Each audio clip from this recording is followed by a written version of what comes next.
salaamaaleykum mbokki patriote yi gars yi ñu ngi ziar ñëpp di bëggee ñëpp di ñaanal ñëpp jàmm di ko ñaanal suñu bopp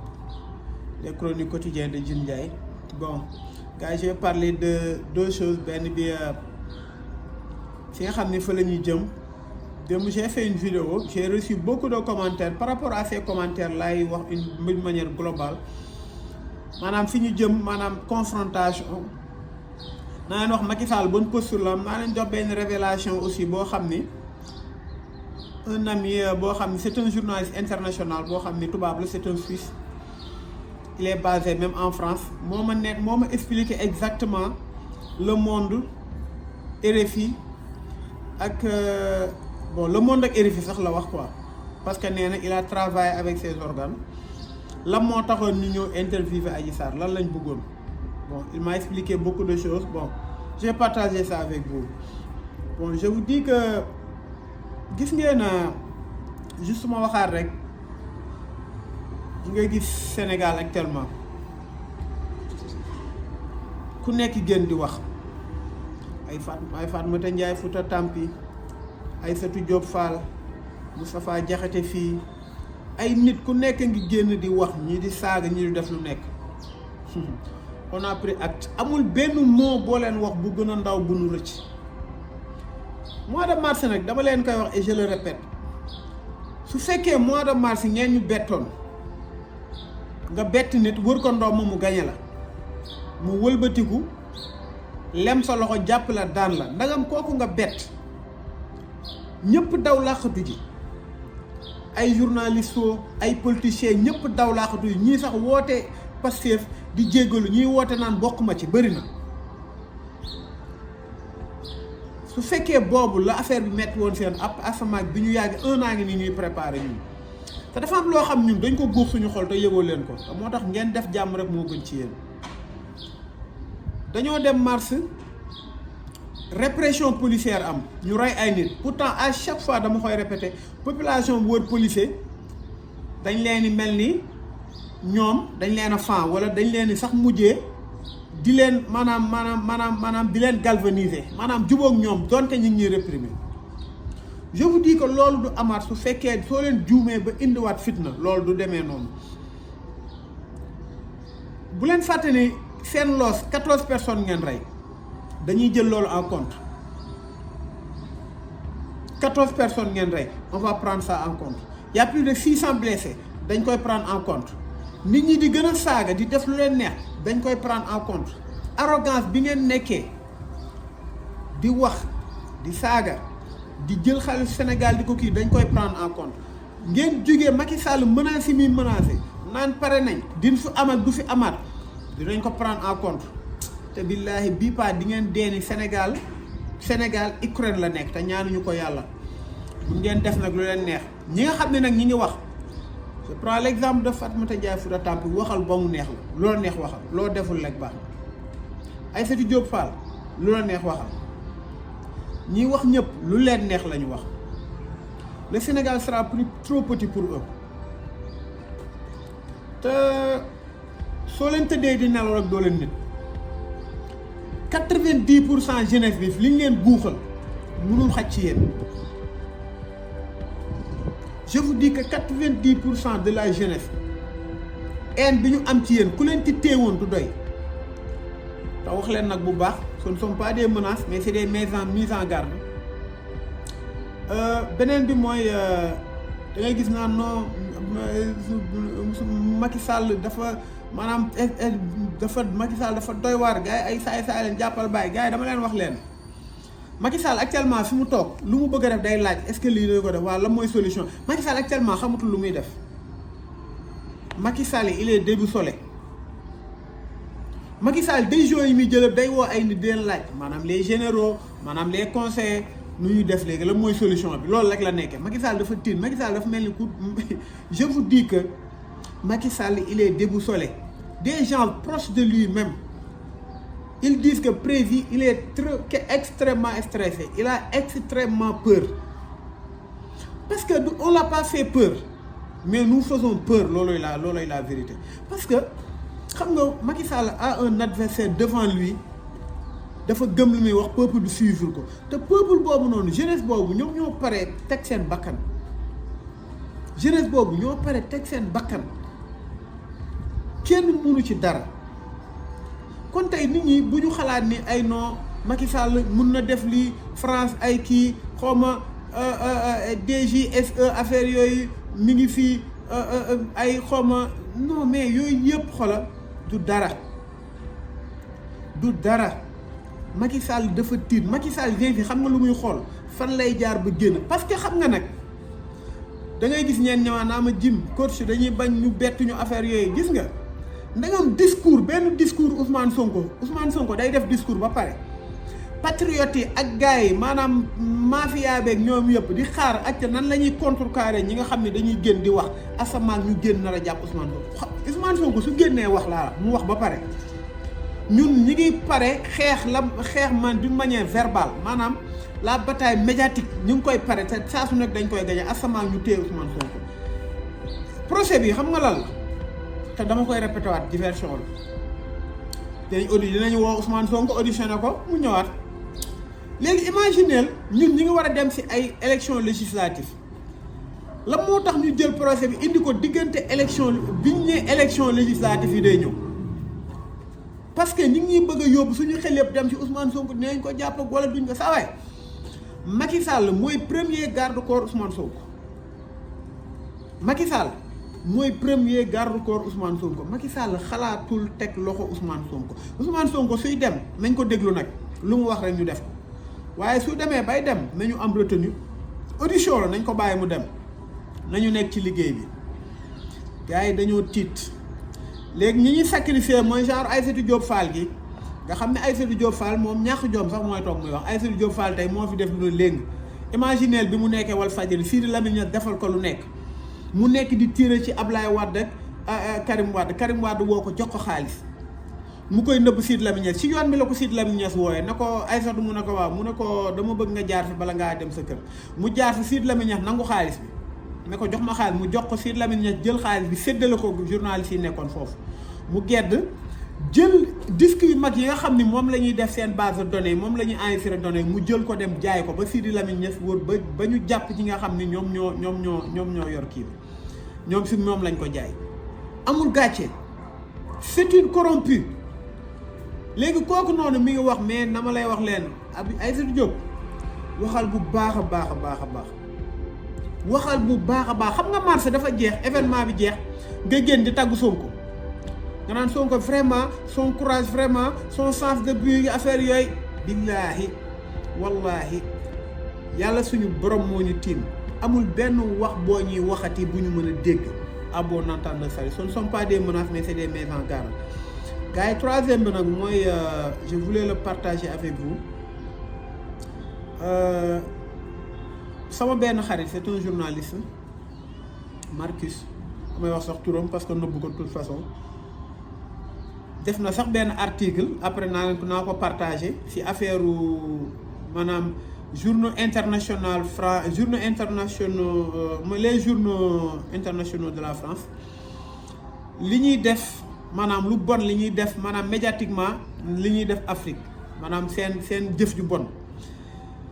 mu ne ma Jim dañ doon discuter ci affaire la moo tax le monde ñëw fi ci kii mu ne ma DGSE maanaam sécurité extérieure bu France actuellement ñi ngi Sénégal c'est pas parce que dañu ñëw essayer dara wala déet mais ñoom depuis un certain moment xam nañ ni Macky Sall il est fini il m'a dit que Macky Sall votre président là il est fini parce que suñu prendre en compte bi bon loolu man waxuma ko mais man maa ko ba suñu jëlee en compte marché bi mu jénnee Macky Sall dafa bëggoon rassurer les Français ne leen li ñu tëjoon ñii moo tax mais tubaab dafa muus gis nga tubaab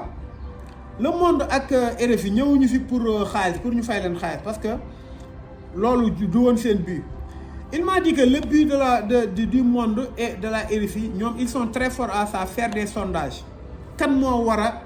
imminent kan moo war a impérativement succéder à Macky Sall léegi bi ñu bëggee xam loolu am ci ay preuves dëgg yu leer dañoo ñëw interviewer Adji Sarr c'est pas à la demande de Macky Sall certes d'accord na ko waa Sénégal mais ñoom tamit bëggoon nañ ko nee na bi ñu suñu defee benn interview comme ni ñu def ak Adji Sarr il faut regarder selon les commentaires léegi suñu xoolee su fekkee commentaire yi c'est à 80% favorable ak benn leader boo xam ne opposition la wala leader boo xam ne il est au pouvoir ci la ñuy xamee exactement bonne posture la ñuy jël. Il m'a dit que la France va abandonner Macky Sall. Macky Sall, il le sait. Mais la France va abandonner Macky Sall. Parce que si tu regardes les commentaires, moi, je n'ai pas regardé les commentaires. Maneko, j'ai regardé les commentaires, mais à 90%, c'est en faveur de Ousmane Sonko. Moi, je ne sais pas ce que je ñu am benn sondage par rapport ak préparer yan directive la ñuy teg pour ëllëg mën a liggéey ak Ousmane Sonko pour seeni intérêt fii ñu préserver ko pour ñu mën a liggéey même su fekkee bon li ma jot nee na li mu jot a xam si Ousmane Sonko c'est un nationaliste noonu la ko waxee ma ne ko non c'est pas un nationaliste mais c'est un patriote qui défend les intérêts de son peuple il n'a rien contre l'Occident mais les choses doivent être gagnant-gagnant. Ok, mais je vous dis que votre président Macky Sall, c'est imminent. Il a travaillé sur ça. La France va l'abandonner. Parce que la France, il sait que il est terminé. Parce que ce fait qu'à 90%, les commentaires étaient en faveur d'Ousmane Sonko, le sondage sur le monde de nous, il a travaillé sur ça. Il a travaillé avec la RFI. Quand ça dit que il me l'a dit, bon, on partage beaucoup de mon parce qu'on s'est connus. Lorsque j'avais une agence touristique, on s'est connus. Je donne su waree ñëw vacances maa koy daggal billet tout ça benn île touristique bu ma doon kon mais li ma wax c'est un journaliste aguerri naa leen partager la après naa ko def sama post maanaam article yi mu bind ci RFI ak Le Monde Marcus Gavard la tudd mais dama lay wax leen loolu pour man c'est plausible léegi nag bon il faut le prendre avec des pincettes ni ñu koy jëlee mooy de toute façon bu ñu bàyyeeku ñu remobiliser wu nañu préparer Macky Sall mënul jënd matériaux de répression bu mën a yëngal Sénégalais yi bis bu Macky Sall yëngalee deuxième vague bi naa leen wax leen li ñu metti woon yëpp dinañ ko régler tey billaahi jàmm la ñuy ñaan Sénégal soxlawuñu ay li am ba am mooy Macky Sall na teg affaire ci yoon ñun ñu tegu ci yoon parce que seen complot bu ñàkk fayda bi rey ay 14 personnes ñu nar a continuer di xëcc ay procès naan non justice doit être tranchée la justice fi ñu ko ànd fii ñi ñu war a juger mooy ñi nga xam ne ay Sidi Ahmed Mbaye ak Maodo Malick Mbaye ak ay Dior Diagne ak ay ministre de l'intérieur ak ñëpp ñi ci bokk ak haute trahison Macky Sall ñoo war a dem jox seen bopp justice ñu juger leen pas Ousmane Sonko. kon loolu laa amoon lu ma ciy wax tey vidéo bi du gudd je voulais partager ça avec vous pour wax leen ne rek affaire général Moussa Fall moom du question loo xam ne démb wax naa ci ñu bëri kii nañ ma ci ne ma non général Moussa Fall li nga wax ci moom tout ça jàppal baay man j'ai du respect à tout un chacun ku nekk dama la respecter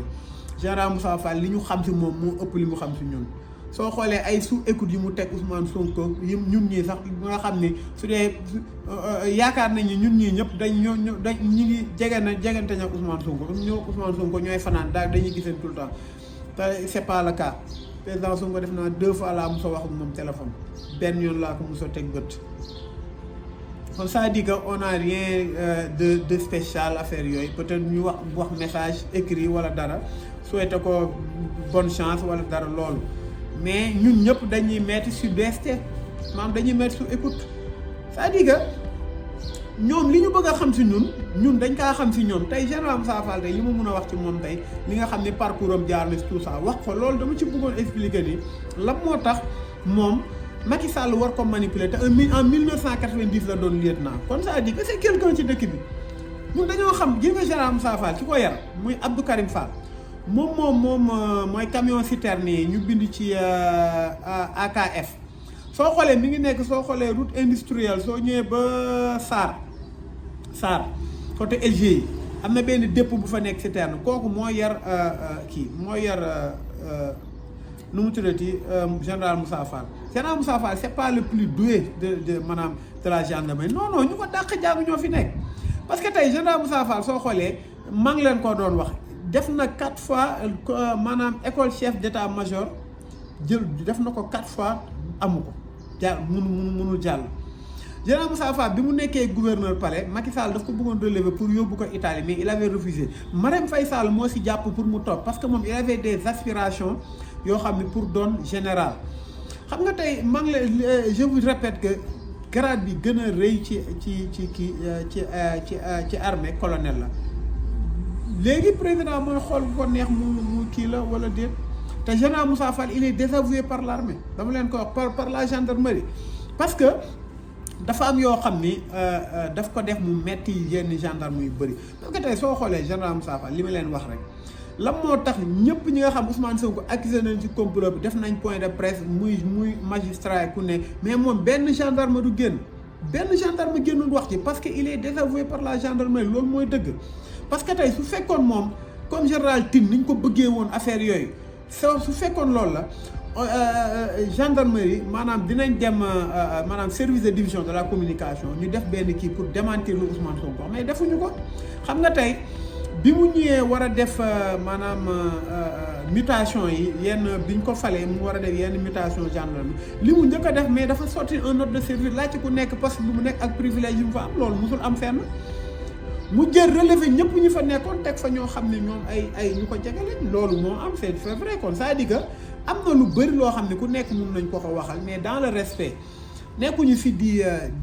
maanaam di kii parce que soo xoolee tey gendarme ñu nga jël maanaam gendarme yi nekk ministère maanaam gendarme yi nekk ministère du commerce gendarme yi nekk impôt et domaine tout ça ñoom dañoo am fonds commun TS dañu am 13e mois privilégié ñoom ñëpp ko am mais bi mu ñëwee il a mis ces personnes là-bas loolu mooy dëgg c'est-à-dire que général Moussa Fall Macky Sall tegu ko parce que il est le plus compétent mais il est le plus soumis loolooy dëgg parce que xam nga général tey président moo koy nommé par décret biñ ko nommé bi mu président Macky Sall bi mu xoolee ba nommé ko c'est-à-dire que am na loo xam ne moom pare na pour defal ko président Macky Sall te ñun xam nañ lépp dëkk bi xam nga dara du fi umpe te ñu Sénégal kenn moomu ko général Moussa Fall moomul Sénégal Macky Sall moomul Sénégal sama papa moomul Sénégal kenn moomul Sénégal Sénégal ñëpp a ko bokk les gens ont leur mot à dire te lépp loo xam ne tey nit ñi c'est imminent dañoo jàpp ni tey nous sommes prêts à changer le Sénégal. xam nga tey ñi nga xam ni da ngay gis ñoo xam ni et puis ay immigré yoo xam dañ naan non Sénégal bi ma fa ñëw damay xaar ba Ousmane Sonko falu ma soog a ñëw déedéet man je me suis dit que je vais quitter dëkk bi ma nekk ma ñëw Sénégal ñëpp noonu la ñu war a def ma ñëw Sénégal je vais faire partie du combat je vais combattre pour libérer mon pays loolu la te loolu lañ nekk kon gars yi loolu la rek général Moussa Fall je le jette pas des fleurs parce que ñun ñëpp xam nañ ni mu demee xam nañ li nga xam ni moo ko yóbbu moo ko nekk def général mu nekk général maanaam de la gendarmerie xam nañ ko nous connaissons parce que Macky Sall loolu la bëgg parce que Macky Sall il a peur actuellement Macky Sall fu mu tëdd day tiit Macky Sall xam na ni la jeunesse sénégalaise suur nañ ko mënul def dara estato yooyu yëpp mënu cee def dara ba jeunesse Sénégal mu jëlaat leen c'est-à-dire que li mu mun rek mooy préparer ay bagages am su fekkee 2024 ñoo nag moo xam mu xool candidat am ñun ñu teg suñu candidat que le maire gagne loolu laa amul lu may wax gars yi ñu ngi ziar ñëpp di bëggee ñëpp di ñaanal ñëpp jàmm wasalaam